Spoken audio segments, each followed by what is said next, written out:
Well, the city is certainly entering a time of chaos. The thing about chaos is it brings opportunity. Grand Duke Older Ravengard is a tough fellow. You have to be to lead the entire Flaming Fist. Him being gone is troublesome. Hell, not even just him. Plenty of commanders went missing with him when he took about 100 men down to Iturio to talk about politics and stuff. I can't say I'm a man of politics, but this is the time to assert myself. It's not like I'm the only captain, of course. Half the others have no idea what to do during this time of crisis, so I've stepped forward. It's thanks to me the gates of the city have been closed. Thanks to me, we're just about maintaining order in the lower city. Now, Commander Liara Portia has been called in, and I imagine in a few weeks she will probably be able to get the patronising on better than all I can. After all, she is the niece of one of the dukes. Till she gets back, I'm in charge. The way I see it, this is a time to show how I handled the situation. Maybe we'll get a good promotion. Just need to hope dear Lo-Fi and his new chums can sort out this little cult problem. Can't spare the men. Lo-Fi did always have a way of getting things done. Most of the time, anyway. Let's see how he does this time. This is Red Moon role-playing. All three of you are let down into the dim lights that await you at the bottom of these stairs. Above you was a bathhouse that seemed quite pleasant. This place is less pleasant. There's a strange, chill wind coming from somewhere, although you're not quite sure where, especially if you are going underground. Although, Lo-Fi, your knowledge of the city would dictate this must be somewhere in the sewers. However, the walls seem carved out of the limestone, indicating that maybe not part of the proper sewers. Maybe someone has made this place in recent years. You can't tell. There's only a single torch at the bottom of the stairway, and then beyond that is darkness. The figure leading you forward takes the torch from the scone. You notice there are two, but one has not been taken. Again, you remember there was earlier someone coming in with their own torch. Maybe they've gone ahead. You are led through a chamber.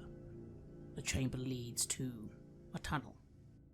Immediately, you feel your feet are wet, and you look below and see that you are in water, not too much, but it's kind of coming up just to your boots and shoes. It's foul-smelling, definitely sewage and runoffs from the sewers that obviously are nearby. The figure leads you down a long tunnel. There are a few side tunnels here and there. You're not sure where they lead, but he's leading you along what looks like a more central tunnel. What are all of you doing as you are led forwards? Larissa doesn't say anything, and she's no longer wearing her cloak, so she just keeps her head slightly bowed, almost in reverence. I just follow behind stoically and trying to look like I am there to protect her. Royce is not trying to look disrespectful, but not as stoic. Very much has been described as hired help, is head on a swivel, trying to take everything in to see what exits there might be to the room, potential threats, just being very vigilant on a whole, without trying to offend. Yes, I'd say, Royce, you are able to clock on that you are following a main path. Side paths seem irrelevant. You think you'd remember this route if you had to quickly come back through. Although, we will need a light source, otherwise you'll be in pitch darkness. After a time, the hallway leads into a sort of side chamber, and another hallway leads from that. In the side chamber, there is an altar. At the altar, something smells very foul. There is definitely something present in front of it. Flies are buzzing around what look like some sort of entrails, or perhaps some sort of organs from some creature you don't know what, and you're not sure you want to know. The altar has above it an image carved into the wall.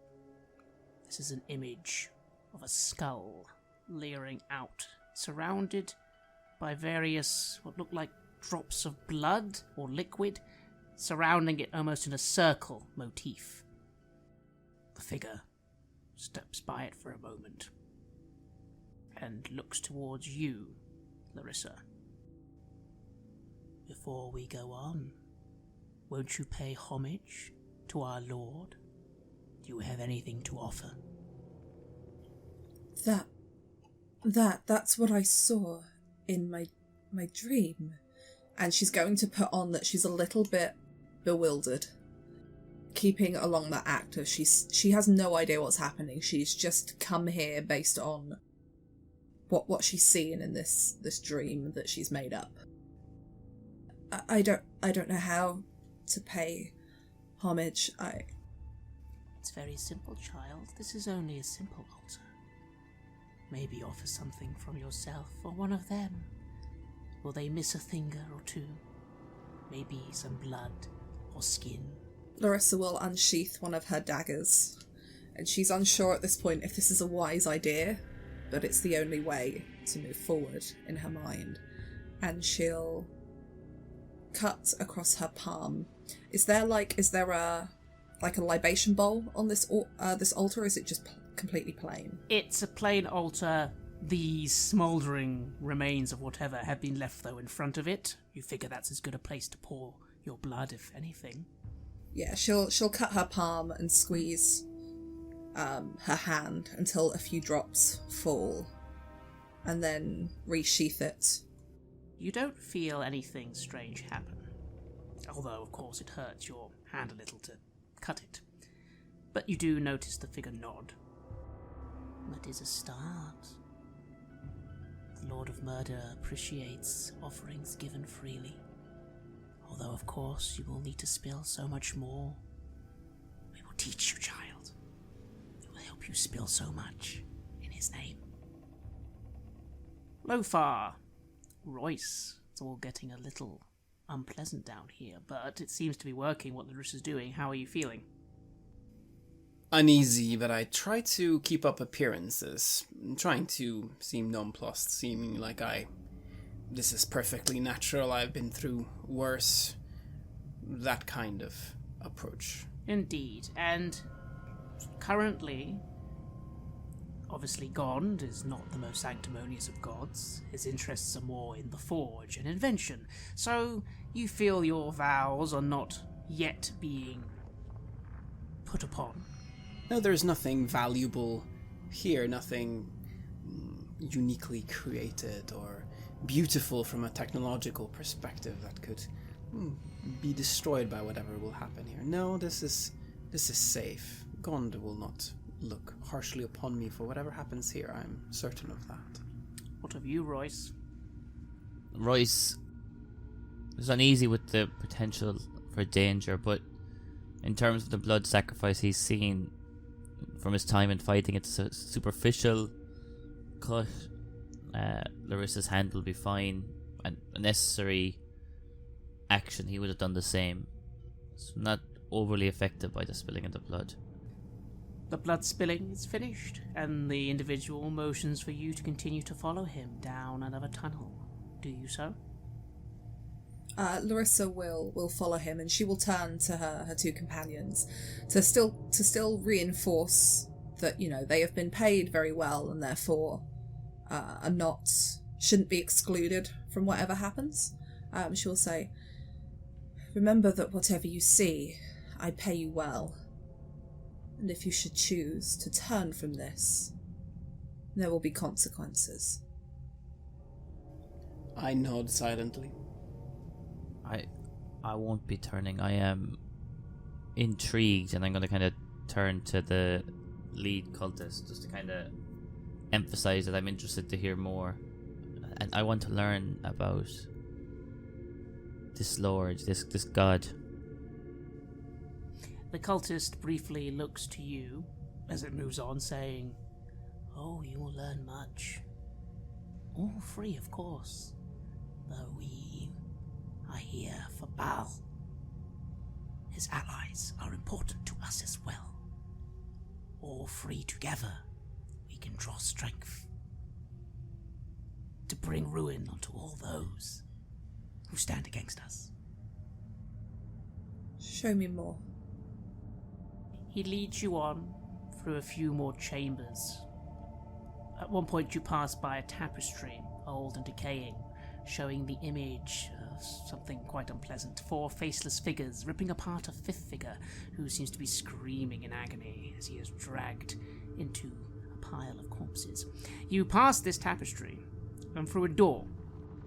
He closes the door behind you, and you find yourself in a room with 2 other doors, including the door you've come in from. That's free, and each one of them has a symbol upon them. The one you've just entered through depicts a sort of man, armoured, wearing a bucket helm.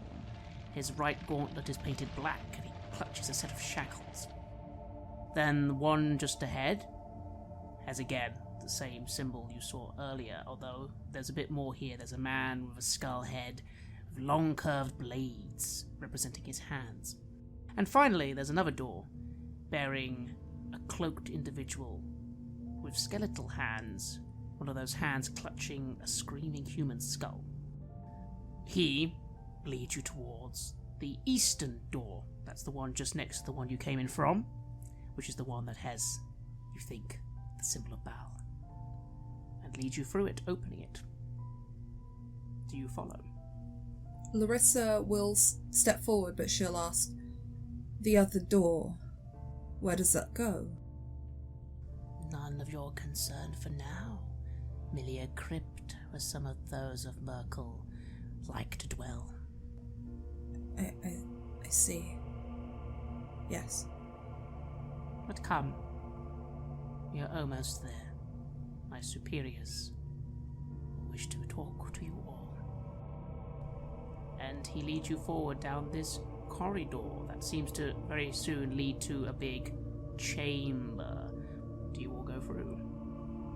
Larissa will follow through. We've come this far now. In her mind, she's like, well, we have to go and see what's at the end of this now because we can't turn back. I shall follow my mistress.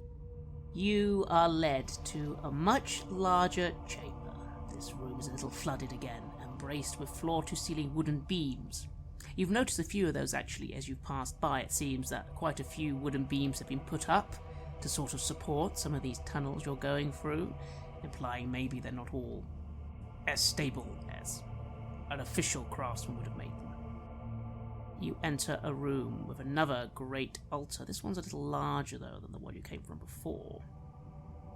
It has a statue representing, again, this figure you saw earlier, a man in heavy armour with a sort of big bucket helm and carrying a shield with a black hand imprint on it. Before this altar, you see 2 individuals directly in front of it. One is a very large individual, looks like a man, but again has a helmet on. He's not heavily armoured though, but he's wearing some sort of scale armour, and carries with him a large spear. By his side is a woman with her hair matted, grey. She's wearing a cloak, but she also seems to be equipped with some sort of flail. You can't quite see what's on the end of the flail, it's currently sheathed. They are currently in front of an individual tied just below the statue with shackles and rope. They seem to be in the process of cutting him. The woman is anyway, inserting a knife along his skin as he sort of screams just as you then entered. You didn't hear this earlier, but obviously he was quiet then. You also notice a third individual, though they are not in front of this altar, which leads off to other areas you notice. This man is very, very large, maybe 6 or 7 foot tall. He was carrying a torch. The room is also a slightly better lit than the darkness you've come to. There's a few torches here, so obviously this place is a bit more visible. And this man sort of turns to look at you as you're coming in. You see, beneath his cloak, which by the way is a far more mundane looking travel cloak compared to all these other people, a very hideously scarred face. Half his face looks like something very bad happened to it once. Maybe he was burnt. The other half shows a rather brutish human face. And he's looking at you as you enter, while these other two individuals seem quite content to torture this poor wretch tied to this altar. What do you do as you all enter the room? Larissa purposely tries to make it look like she's hiding shock. You know, with the line of work that she's come from, she's seen a lot of unfortunate things happen to a lot of people, so she herself isn't shocked by this scene. She's slightly disgusted by it, but she has to put on a kind of a naive shock that she's trying to hide to keep up this ruse that we're all going with. Royce, on the other hand, is not very comfortable with this.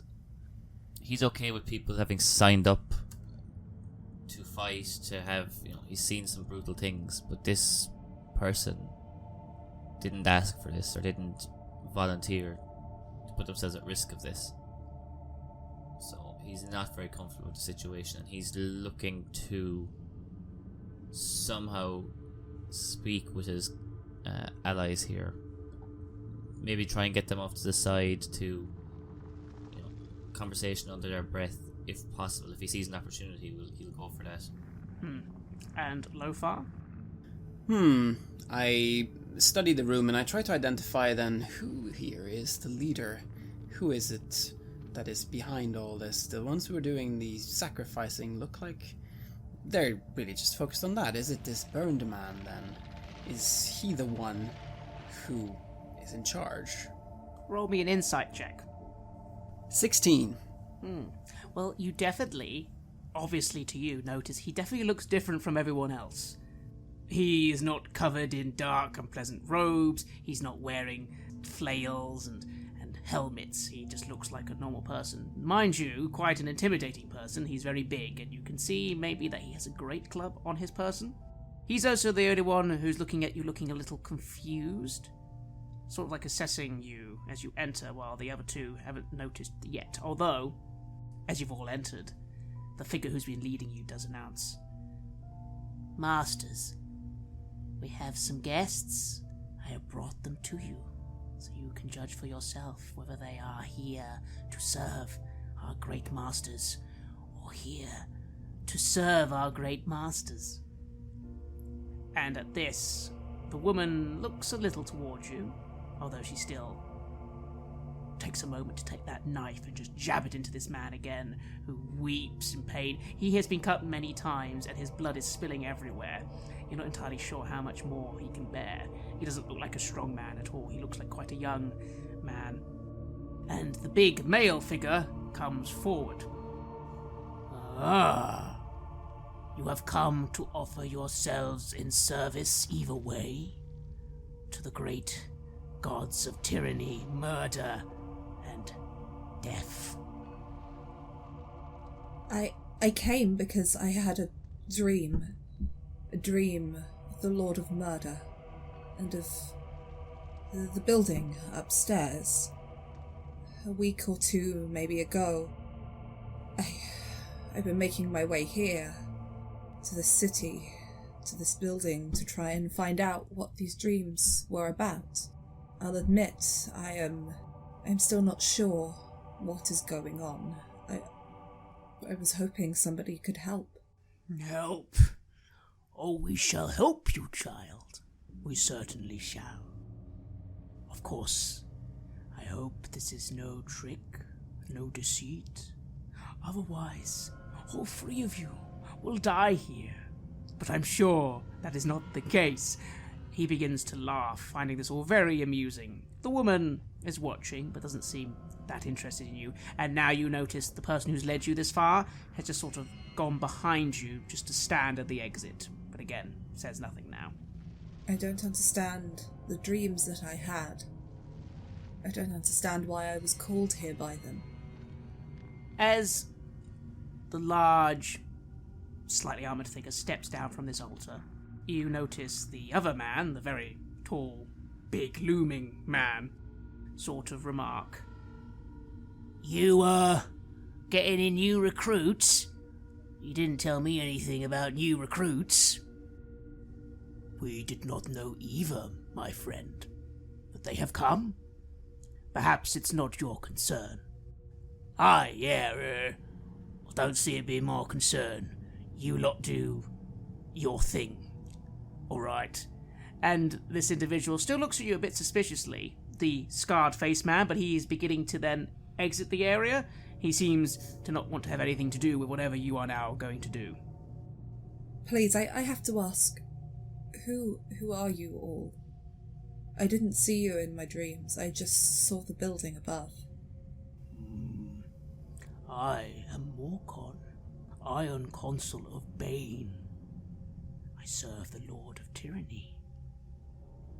And this is dear Delza, Skull Lasher of Myrkul.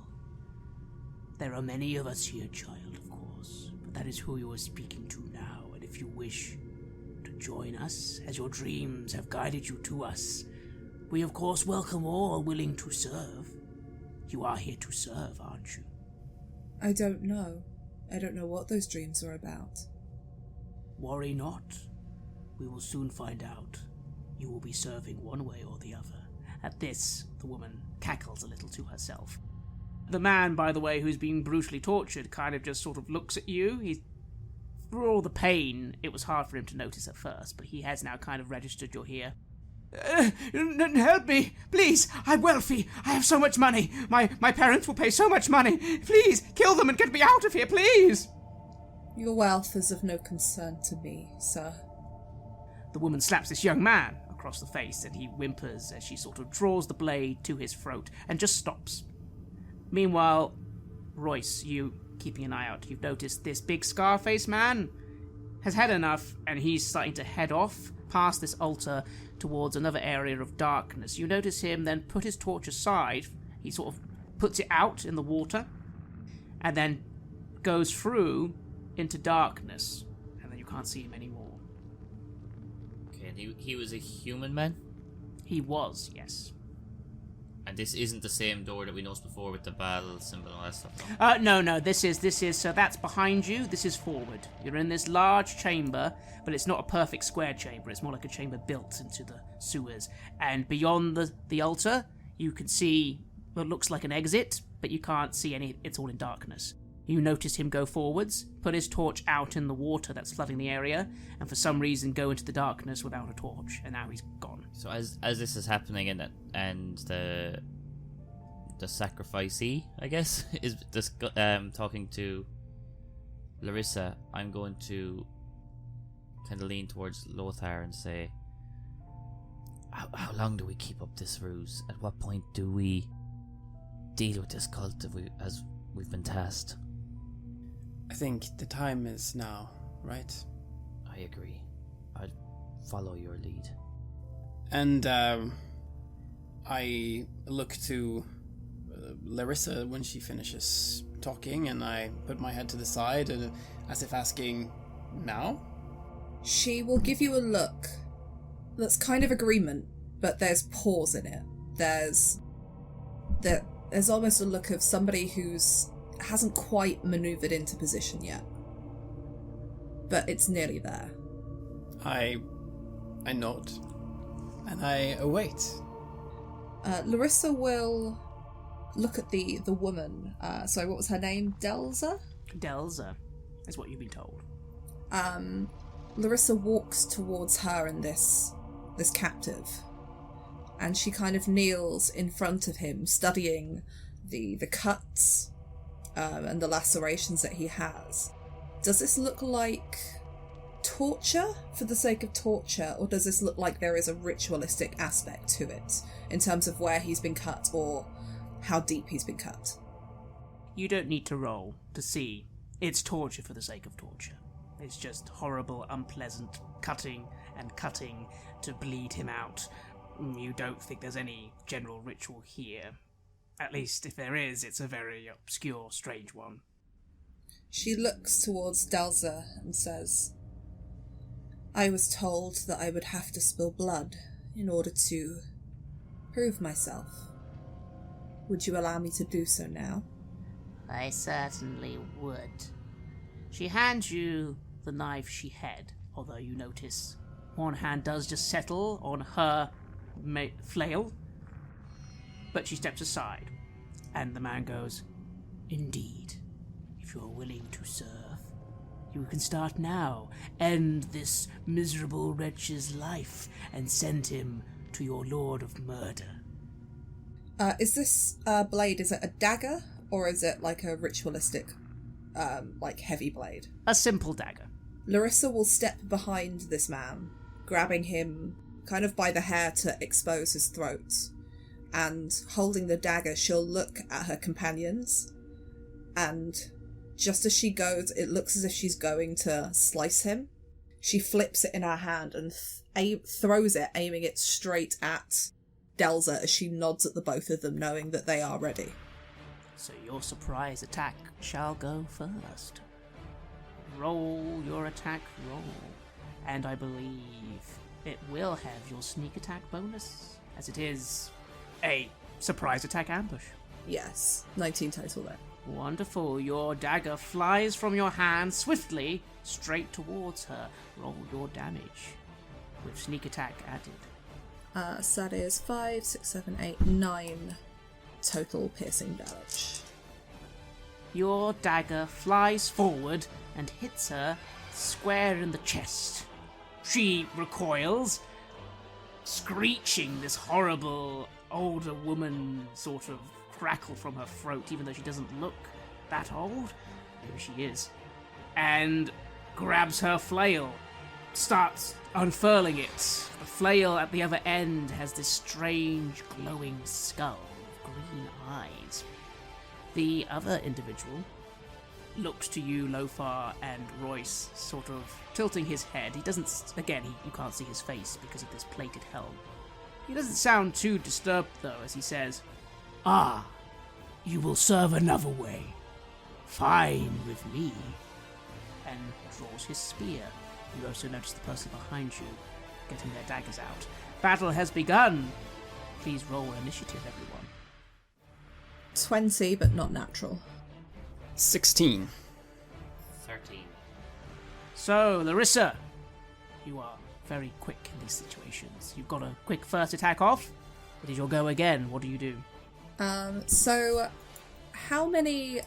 The cultists themselves, how clustered together are they? Not very. The woman you've thrown a dagger at is the one directly in front of you now, you feel. The large man, who called himself the Iron Consul, is sort of ready to move to the other two, and you notice from behind that cultist from before is getting ready to attack them from behind. Okay, so she's not gonna be able to cast something with a 15-foot cone without hitting her companions either, is she? No, not. You could aim it just at one person, maybe aim it at Delza, but it won't be able to get much else.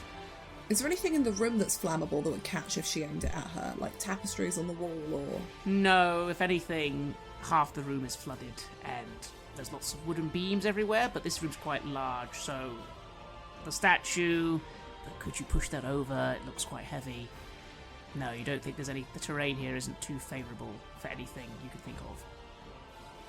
She'll go ahead and burning hands at Delza anyway, because she is injured and also holding a pretty nasty looking weapon. So she will have to make a dexterity saving throw. DC 12. She fails. Okay, so she takes 3d6 fire damage. So that's going to be 12 in total. You unleash a gout of fire upon this woman in front of you, and she is set ablaze quite significantly, burning in front of your burning hands. She screeches as she sort of staggers back and falls to the water, which then does at least give her a moment to sort of put herself out a little, but you have singed her skin terribly, and she is in a lot of pain and practically taken out, but still alive just a little. That was your attack. Do you do anything movement-based? Larissa will move around slightly so she's got eyes on the person coming from behind her, but she doesn't want to move too far from that captive. Lothar, your turn. You've just seen one of the individuals be sort of taken out by flame. They're still alive, but very heavily damaged. On the other hand, you have an individual coming towards you who's very healthy.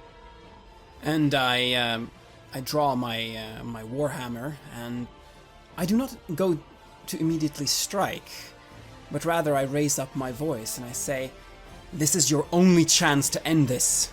Soon you will all follow in Delza's footsteps. You've gone too far. The Flaming Fist will purge you. And when they purge you, they will purge everyone that you care about. So, why not end this now? Why not stop this? Stop your murdering, at least for a time." And I try to see if there's any reaction to that. I do not wish to kill them all, but I will if I have to. You see the individual tilt his head and then laugh. Our deaths serve our gods as well as our lives. They love all conflict and misery. And he charges at you with his spear. They cannot see reason. Well, then there's only one thing to do. And I move to attack. Make your roll. So I move to attack with my warhammer, and I apply the power that Gond has granted me to smite this foe with radiant light, hopefully making them change their minds. But I suppose that is naive to think. And I roll to attack, and I get 17. That is a hit. Roll damage. That is a total of 11 damage. You charge forward with your warhammer and swing it straight at the side of this being.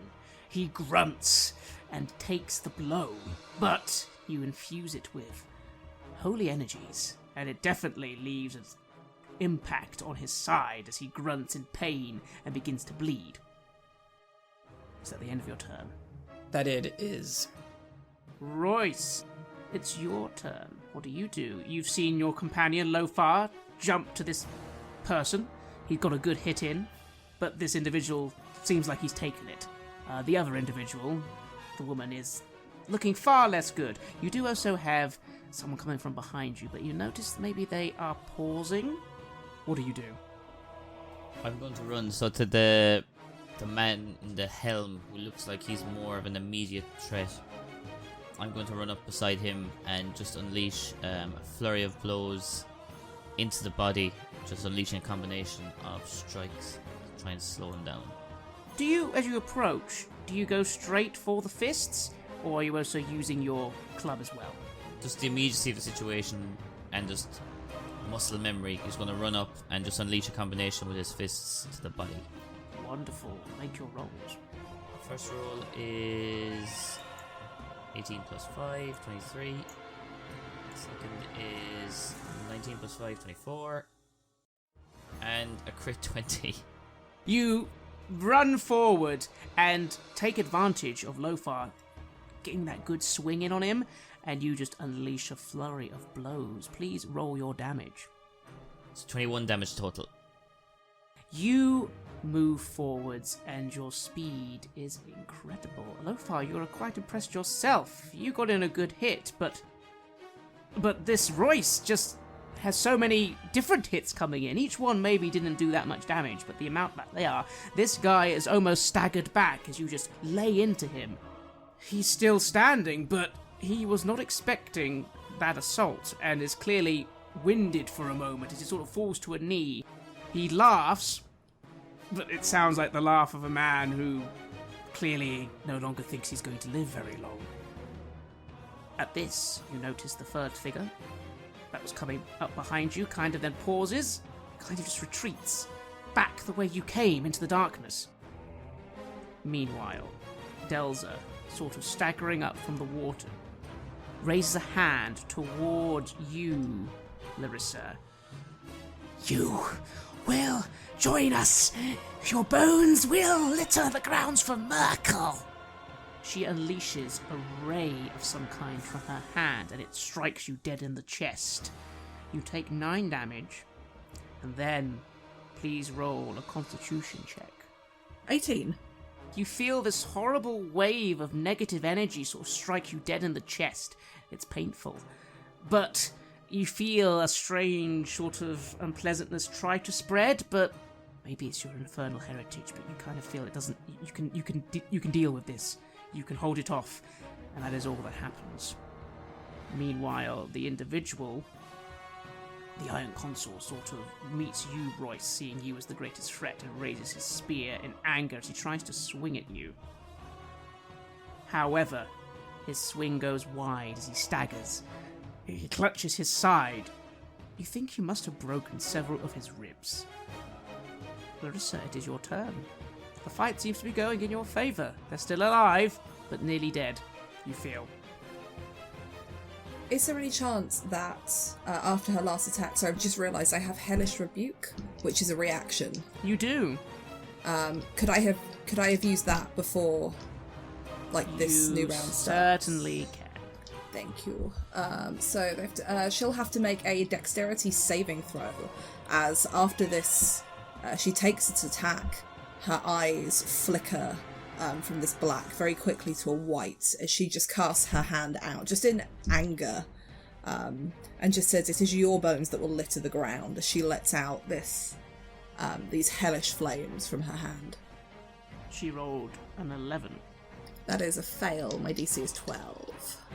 So she takes 3d10 fire damage, which is a total of 15, 18. And you ignite her again, but this time the source of the fire is not from your hands. It seems to come from the very ground itself, beneath this woman. And she is engulfed in flame. She screams in agony, and then collapses into the water, completely smouldering. Very dead. And it is then your actual turn. So, sorry, can you just give me an idea of who is where in the room? So, as you look away from this smouldering corpse, you see your 2 friends in melee combat with this large man. Although they seem to have him on the ropes. He's still standing, but that's about it. You have no idea where that person who led you in has gone, but they've gone the way you came. And then you have a dying young man tied to a statue. I think the young man is... she can't do much for him at the minute while there's still people fighting in the room, so she'll head over to the big guy that the others are fighting, drawing her 2 short swords. She will make an attack, and I think because their short swords are light weapons, so she can also make an attack with her offhand as well. Mm-hmm. Yes. With no modifier bonus to that one. So she'll take 2 swings and come around behind this guy. So she'll go in for the first one, which is a 19. That is a hit. Roll damage. So that's 11 for the first one. And then the second attack, that's only an 11, so I don't think that's going to hit. You jab your sword quite firmly into his back. Though unfortunately your other sword, you can't quite get purchase with it. And he pretty much falls to his knees. He wavers a little, drops his spear, and you just see him tilt his head upward and say, "Lord Bane, accept my death for your glory.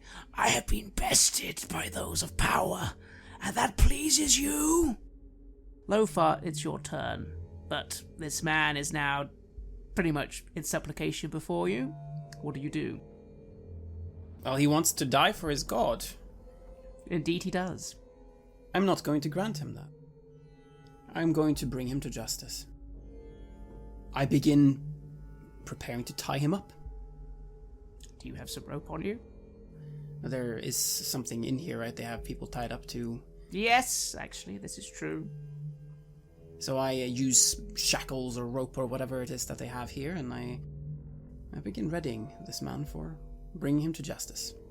As you go to put these shackles on him that you see, indeed, by the corner of that sacrificial victim. You clamp them on, and the man bellows in fury and flails at you, but then kind of falls as he's bleeding from so many different places, and you're pretty sure, Royce, you've broken many of the bones in his body. What do you do? How dare you? I will end you all!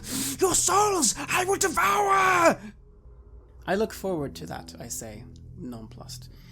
But until then, you will answer for what you have done here, and you will give up the rest of your network. I'm sure the Flaming Fist will find ways of getting you to talk. They are very adept at that, as I recall. He starts yelling at the top of his voice, "Alarm! Alarm! Intruders! Kill them all! Kill them all!"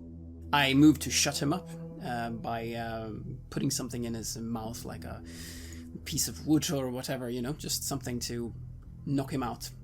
And you do so, and he struggles and flails, although you are very aware he has just shouted very loudly, and you can hear echoes all over the place. You're not sure how much time you have remaining in this place. What do you three of you do? You can't hear anyone coming, but you hear, surely they may have heard from somewhere. Larissa wants to go over to Delza's body, because she had a very interesting weapon that probably doesn't need to be in the hands of anybody else here, and also see if she's got any information on her, names or locations. As you go to search her body, you find the flail. Do you reach out to touch it? No, Larissa will grab her cloak. I imagine it's been dropped on the floor at some point in the combat, and will wrap that around her hand before she picks it up. You pick it up with the cloak, and you feel a very unpleasant sensation. The skull kind of glows slightly, and this feels like a very unpleasant weapon, but maybe you can use it. You're not quite sure. It is a flail. Does it seem... I don't have, detect magic or anything, but based on her arcane knowledge as a spellcaster, does this seem like it's got magical properties of some kind? Yes, it must. It has glowing... The skull has glowing eyes.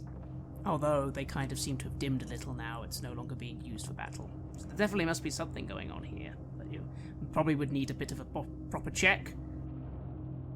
She'll very quickly wrap it up in the cloak and shove it into her rucksack that she's wearing.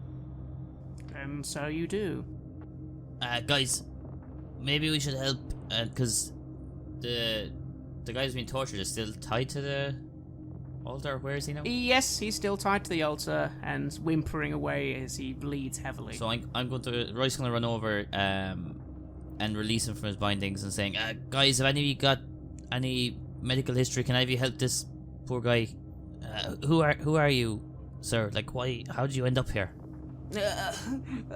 Lord Neville, Rispin, out of here, yes. They'll pay you so much money. My parents, so much money. All the money you need. Get me out of here, save my life, please. I'm gonna slap him. Ah! So, look, buddy, we need to know, who are these people? How did you end up here? We're trying to stop them. We're not one of them. Madmen, killers, insane people. They want to kill me. You need to get me out of here. I don't know who they are. They just want to kill people. We're not going to get anything out of him while he's here. He's hysterical and looks like he's lost a lot of blood. Does he look in danger of perishing while we bring him up? Yes. All right. Well, in that case, I nod towards this captive that I have. Is he under control, relatively speaking? Nope. I mean, he is badly injured and can't do much, but you can see him just trying to crawl towards you, flail towards one of the various exits. You can hear things coming from the various exits. You've only seen 3 or 4 people. You recall the commander's advice on there could be as many as 20 or 30 people down here. Would it be possible for me to carry him? I have 19 in strength. He's very heavy, but you could just about haul him along. I move to knock him out then, because I can't have him crawling places. And you do so. It's quite easy to sort of bring your warhammer, bring the hilt, knock him out. He's out cold. If I still have time, I will move to lay on hands then on the injured victim that we have here, and I will give him back 10 hit points. You do, and it stems the bleeding, and this man seems stabilized, although mewling, pathetic. And yes, Larissa, you know. You don't think this guy knows anything. He seems pretty pathetic, really. You're pretty sure he's the kind of person who normally would be spitting on you from a carriage. Yeah. Larissa will turn to them all and say, I don't know how much we can do here or how long we can fight, and maybe that's not the point. I have got a small amount of oil. We could set fire to the place, block them trying to exit, and hope we can get away from here before, well, we're trapped in this room. Yes, I unshackle the bonds of the prisoner, and I get him ready to be moved now that he has had some of his wounds healed. And then I nod to Larissa. Sounds good. Let's get out of here, and I move to bring my prisoner. As you begin the process of hauling an injured man and this prisoner with you, you, Royce, do see again from that place from behind where that man vanished. You can hear something. And you see then from the darkness quickly emerge, running, that individual from before, the one with the scarred face. He is clutching his side, wielding his great club. He kind of looks forward, looks at all of you very confused, looks behind him, looks forward again. Who the hell are you people? We're here to stop you. We've been sent by the Flaming Fist. He looks concerned, goes to get his great club, looks behind him, can hear the sounds now of multiple voices, multiple people coming from somewhere in that direction. Death to intruders, murder for Bhaal, murder them all! I wouldn't do that. The Flaming Fists are coming as we speak. We've sent allies of ours to warn them. We found your base. The whole guard is here, on their way. Does that voice that we're hearing from beyond sound like the one Larissa heard when she was back in the crowd?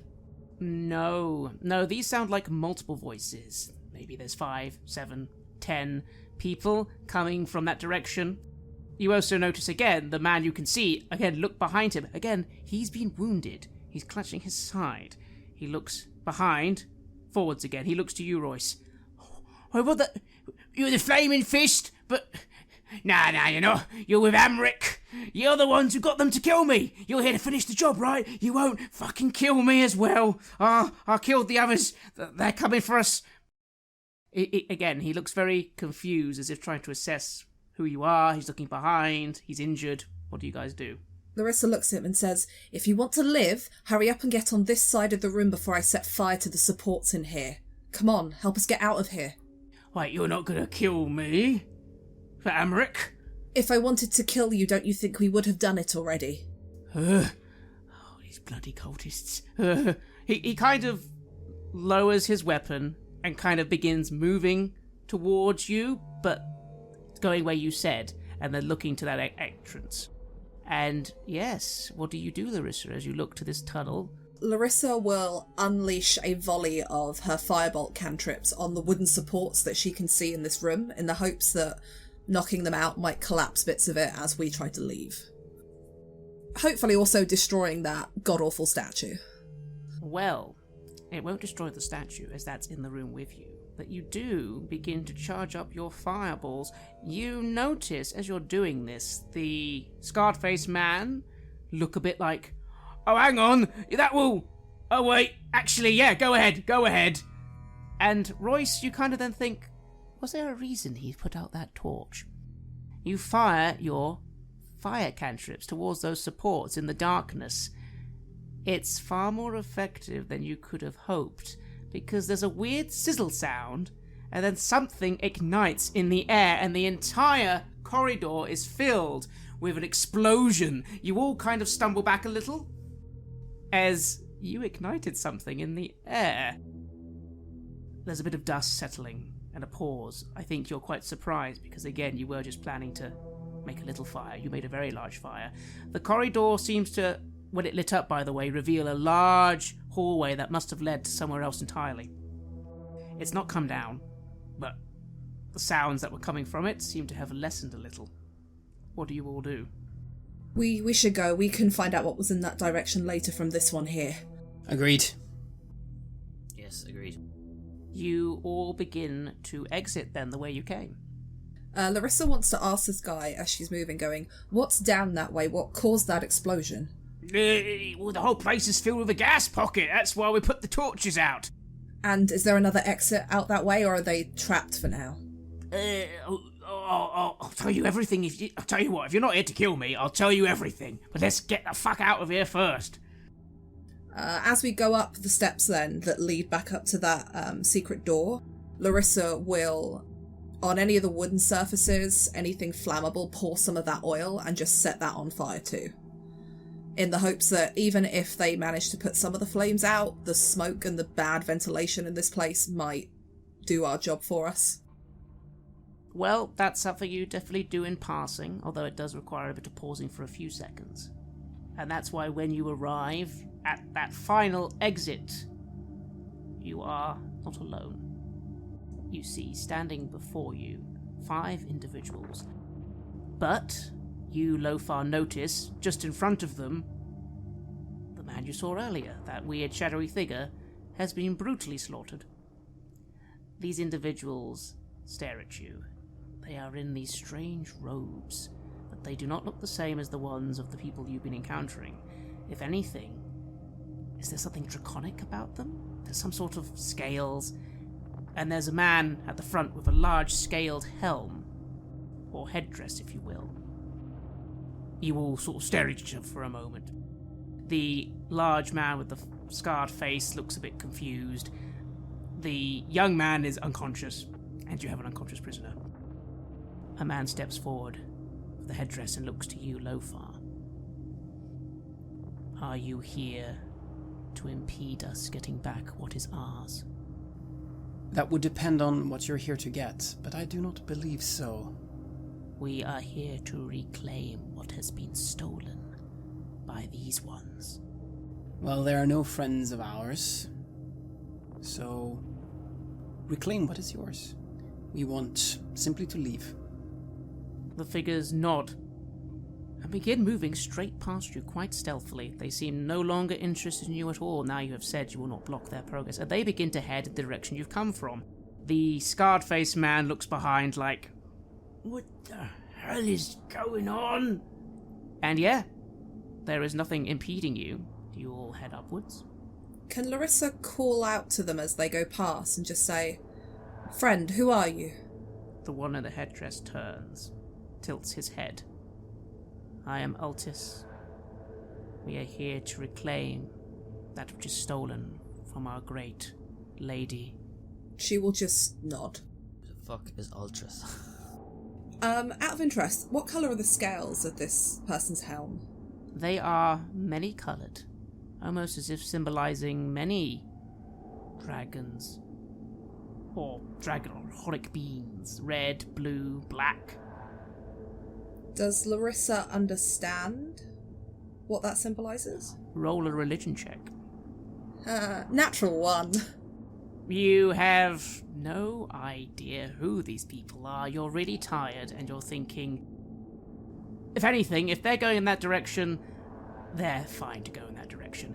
You do, by the way, Royce, you will, I imagine, have a quick moment of going, if they've just killed a guy and they're heading in that direction, they're probably not good for these people.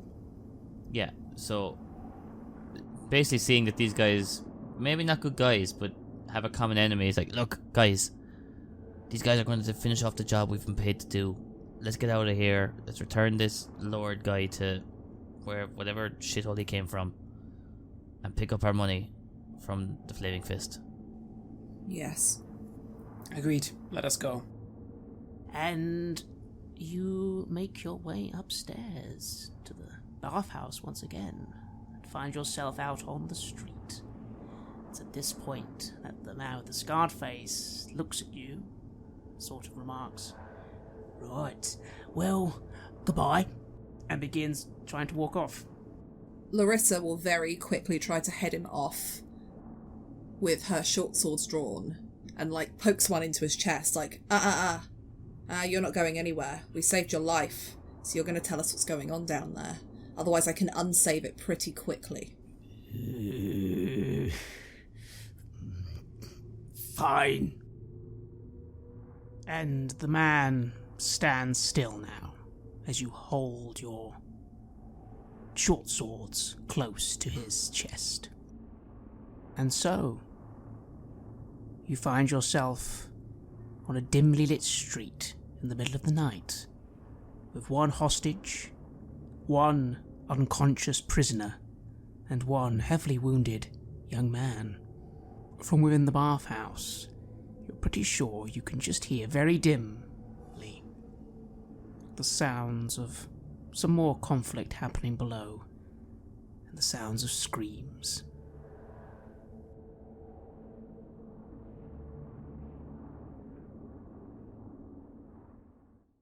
You have listened to an episode of Red Moon Roleplaying, where we played the campaign Baldur's Gate Descent into Avernus for Dungeons & Dragons 5th edition.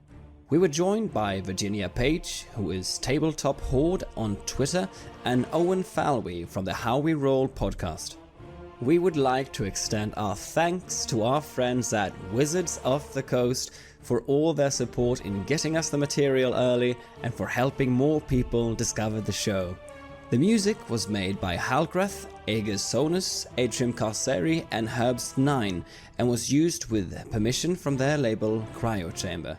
Check out their website at cryochamber.bandcamp.com or their YouTube channel for some moody dark ambient. We also used the soundtrack to Baldur's Gate 1 and 2 by Michael Honig and to Planescape Torment by Mark Morgan, and permission for this was given by the awesome people at Beamdog. Check out the enhanced editions of those classic games for some of the best D&D adventures ever created. If you want to support our work, please check us out on Patreon. You can get access to bonus campaigns for Cult, Divinity Lost, and Coriolis there, as well as get early and raw access to all of our recordings. More importantly, that support is what keeps the show going, so please do consider becoming one of our beloved Patreons. Thank you again for listening, and see you soon again.